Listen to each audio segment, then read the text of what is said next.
So I've got things that you feel are linked to integrity or part of integrity and how it works. What I find interesting is that actually, when you sort of try and say, well, let's focus in on what integrity is and how we measure it, many of those things aren't actually measurable. So to some degree, there is an issue about how we hone in and start defining something that in many ways is made up of things that can't necessarily be specifically defined.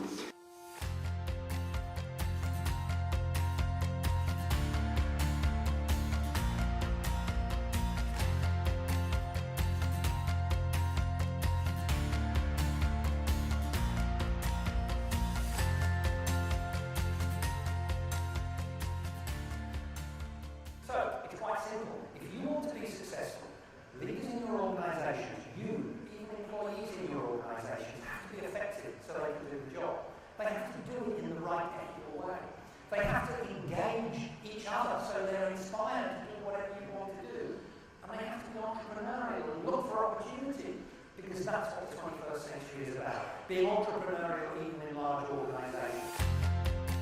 As it happens today, we are joined by Professor Chris Roebuck. Why do you think that sleep is so important? It's basically a recovery system that we have that, first of all, gets us physically set up for the next day and also gets us mentally set up for the next day. But it's one of those problems that we just think is part of life when it doesn't have to be. It's one of those problems that is hidden and causes more damage than we actually think, both physically and economically. The stats would suggest that the American economy loses $100 billion a year purely because of the work impact of lack of sleep, let alone the health costs of people who have increasing problems due to cumulative lack of sleep. Or do you think we have a shortage of inspiring leadership?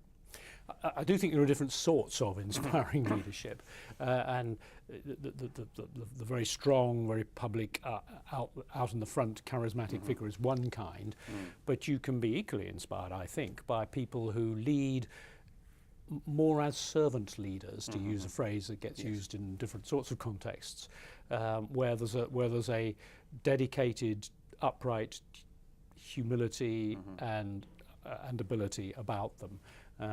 So I think there are different kinds of leadership for different circumstances.